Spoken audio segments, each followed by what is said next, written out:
Salut mes gangsters, ça fait plaisir de vous retrouver en ces temps troublés. On tient le coup, hein, vous savez, on a nos stratégies, on perd pas le nord. Nous, on est des gars têtus, des gars et des filles, bien sûr. D'ailleurs, merci à tous de me suivre et de donner de la force, ça fait vraiment plaisir. Donc en ce moment, vraiment, on sent qu'on est troublé. Il y a beaucoup d'indécisions avec la SEC, les ETF, etc., etc. Mais nous, on s'en fiche, on en a déjà parlé assez sur la chaîne. Nous, on s'en fiche de tout ça. Donc on va revenir un peu sur la Rainbow Chart, hein. On voit que en vrai, les bear markets précédents, ils ont pas été aussi cruels que ça, hein. Là, on est vraiment au ras du sol de la Rainbow et on veut même pas grimper, hein. On veut pas grimper. Malgré les ETF, les ceci, les cela, les bonnes news, on grimpe pas. Donc, je pense que ça peut être une opportunité. On peut choisir de voir ça comme une opportunité ou un risque. Moi, je pense ça comme une opportunité. Bien sûr, ne croyez pas que la Rainbow Chart, elle est miraculeuse, hein. S'il faut, demain, la Rainbow Chart, bim, on la pète et on n'en parle plus jamais. En tout cas, c'est ce qu'on va voir. On va revenir sur plusieurs news géopolitiques liées à la crypto ou non, ou à la monnaie en général. Je trouve très intéressant. On voit que les choses bougent vraiment de plus en plus en ce moment. Et on va revenir aussi sur un commentaire que j'ai reçu, que je trouve extrêmement intéressant et un peu bizarre, mais extrêmement intéressant. Vous allez voir. Et je vais vous montrer 2-3 leaks aussi de Illuvium. J'en parle beaucoup, Illuvium, je sais, mais c'est un de mes projets préférés. Et là, on a quelques leaks qui sont sortis. Je vais vous montrer ça. En tout cas, non, on ne perd pas plus de temps. On est parti.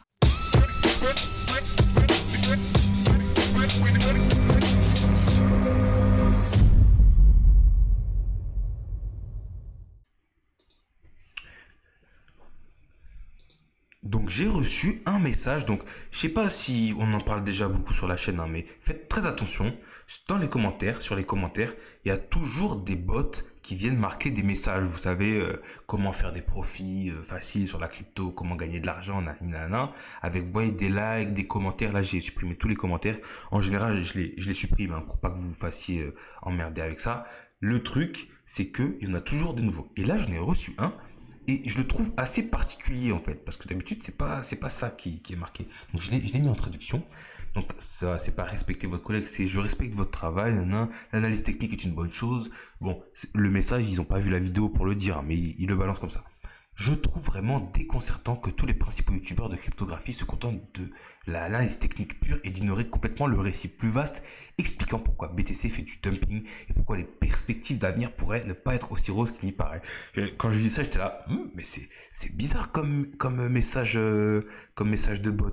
Il est un peu irresponsable d'ignorer le fait que chaque lancement de TF jusqu'à présent a provoqué une chute importante au sommet du BTC. Mais attends, mais est-ce que le bot est en train de nous faire une analyse technique, une analyse macro hyper pertinente là? Je comprends pas. Nous étions déjà sur des bases fragiles avec un volume historiquement faible et des décharges de baleines presque pures, évitant un peu un marché baissier à long terme. Waouh, l'accent devrait être mis davantage, et voilà, et c'est là qu'il retombe dans ses torts. L'accent devrait être mis sur le day trading. Allez voir Greg Nelson, c'est un scammer, hein, n'allez pas voir Greg Nelson, blablabla, bla, bla, on s'en fiche. Mais avant ça, le bot, il nous dit des trucs super pertinents en fait. Parce que là, nous, on est tous boules. On est tous boules. Même s'il y a la peur sur le marché, tous ceux qui sont sur le marché, on est tous boules. Et on a dit la dernière fois, peut-être que le BTC, il va aller à 15 000. Hein, nous, on est prêt à y aller. Mais est-ce que tout le monde est vraiment prêt à y aller? Parce qu'en fait, c'est vrai, historiquement, à chaque fois qu'il y a eu un ETF, ça a provoqué une chute importante. Donc on a eu un bias de rumeurs. Donc voilà, avant avec les rumeurs, ça monte. Et quand l'ETF est accepté, eh ben on a un méga dump. Ouais. Et là aujourd'hui, toutes les altcoins elles chutent parce que la SEC a décidé de repousser sa décision. Mais en fait, qu'est-ce qu'on en sait que à la sortie de l'ETF, le BTC va juste dumper à max quoi. Ouais. Bon, moi je pense pas, puisque il y a beaucoup de choses différentes aujourd'hui. On a déjà passé par beaucoup de souffrances, hein, et vous voyez où on est. Je pense pas que à la sortie de l'ETF, on perde de la confiance et qu'il y a un 16 de news. Je pense pas. Mais en fait, ce que je pense ou pas, on s'en fiche. En fait, hein. Je le rappelle, ne faites pas confiance aux youtubeurs. Ne pensez pas que les youtubeurs ont la science infuse et que vous devez juste écouter ce qu'ils disent. Même moi, ne prenez pas ce que je dis comme marchand comptant. Faites votre propre analyse et c'est pour ça, c'est le but de la chaîne, c'est ça. Vous, soyez votre propre analyse. Faites vos propres recherches et aussi faites vos propres paris. Puisque vous ne pouvez pas tout savoir, personne ne peut tout savoir.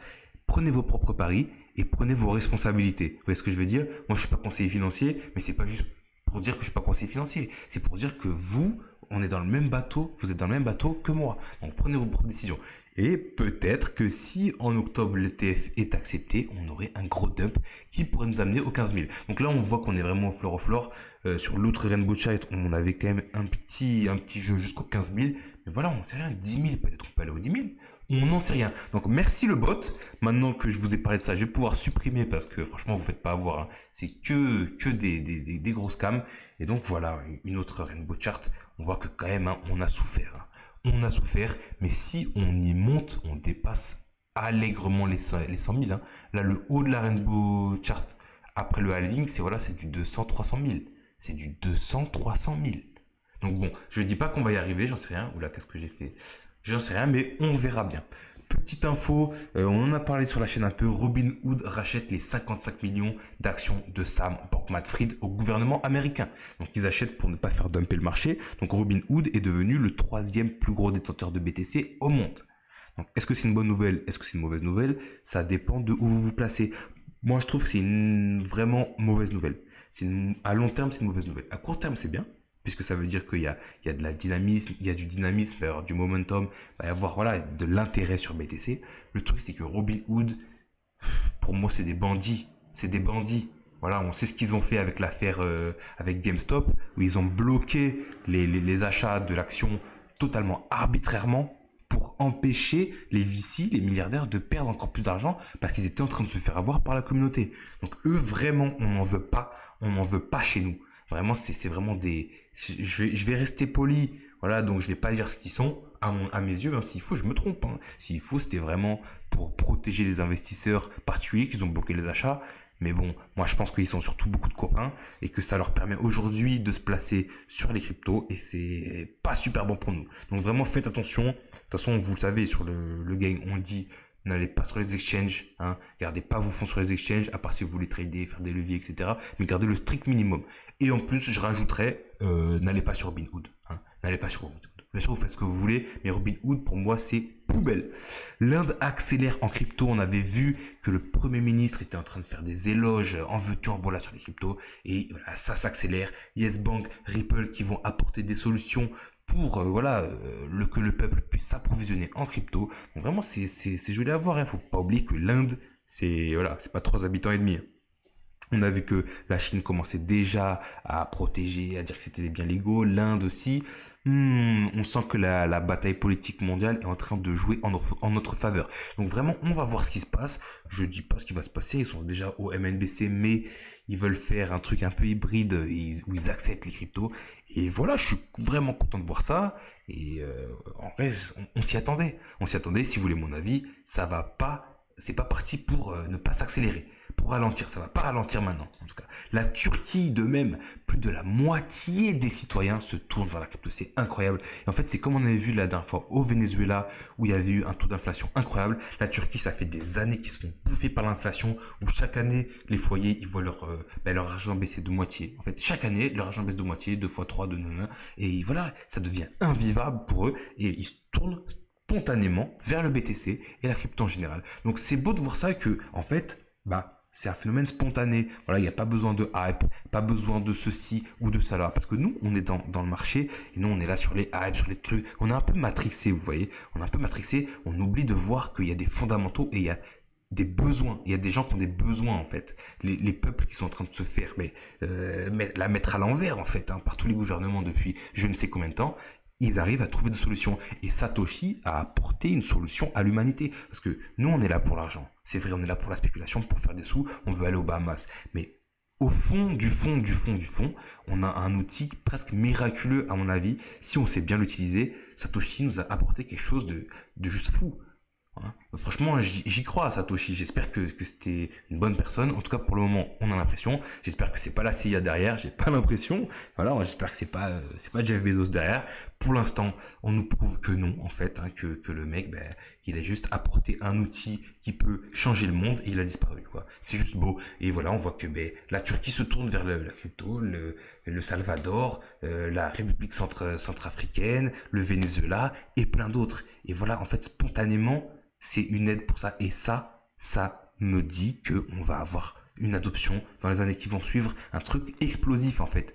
puisque ça, c'est en train de s'ancrer dans les mœurs. Et ça fait juste plaisir. De même, l'Arabie Saoudite se débarrasse de la dette US. On voit que voilà, la Chine, l'Arabie Saoudite, avec les BRICS, ouais, mais déjà bien avant ce phénomène de BRICS, ils se débarrassaient de leur dollar, puisqu'ils veulent lutter contre l'hégémonie du dollar. Aujourd'hui, on voit qu'elle est en pleine faiblesse, et à mon avis, ça va pas ça va pas en s'arrangeant. On a les yeux tournés autour vers les États-Unis aujourd'hui, mais bah, ça va bien finir par s'arrêter.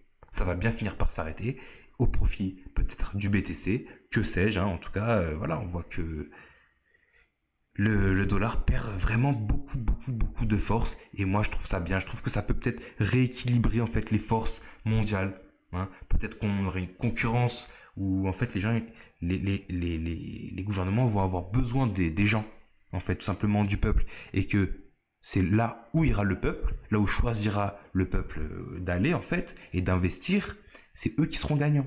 Et donc ils auront intérêt à bien traiter les gens, à leur donner des avantages et à pas les retourner dans tous les sens de ce qu'on fait depuis des siècles, vous voyez. Et ça pourrait se faire tout seul en fait, vous voyez, comme sentir de confiance comme on dit dans la crypto, ben là ce serait pareil en fait. Si un gouvernement ne vous plaît pas, vous allez là-bas puisqu'ils sont en concurrence. Donc ils vont bien vous traiter. Donc ça fait vraiment plaisir de voir que les choses bougent comme ça. Voilà, on a une petite vidéo du général de Gaulle qui parle de l'or et du dollar. On se regardera ça la prochaine fois, je pense. Ça peut être très intéressant. Maintenant même d'ailleurs, franchement.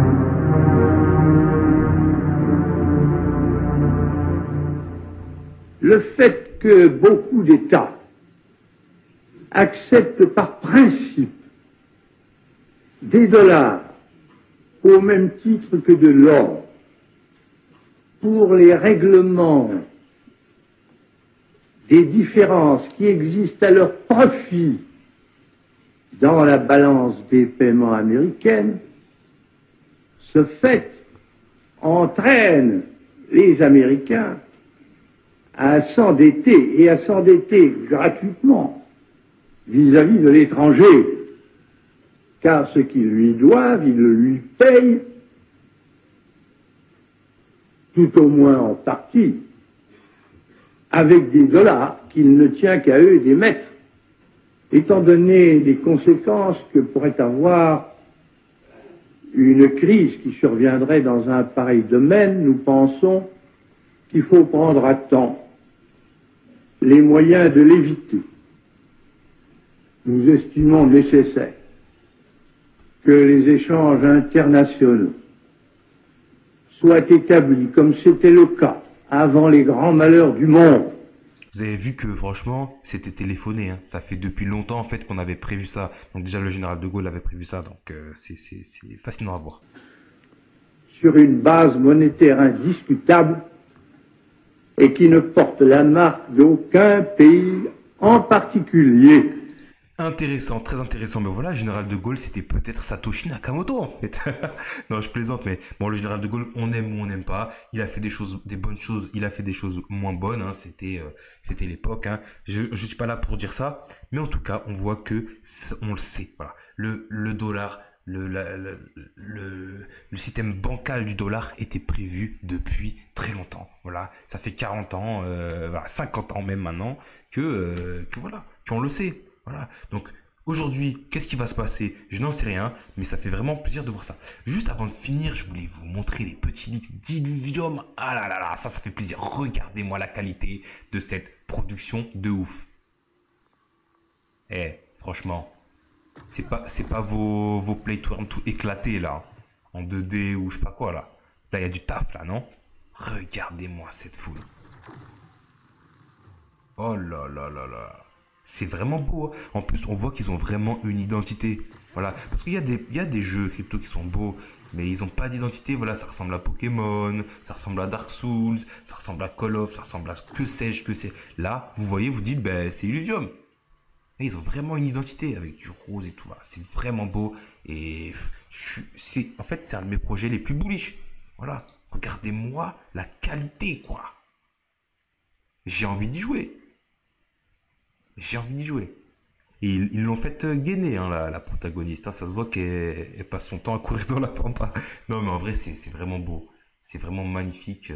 Bon, ça bug un peu, je suis désolé, mais voilà. C'est juste, regardez-moi ces textures, ces lumières dynamiques. Voilà. Mais on va y jouer. Dès que ça sort, on y joue, je vous le dis.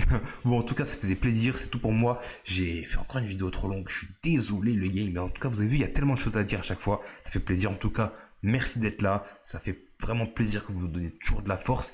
Et voilà, on se retrouve pour la prochaine fois. En attendant, n'oubliez pas, l'argent c'est cool. Mais n'oubliez pas, prenez soin de vous, aidez votre. Et on se dit à la prochaine. Ciao.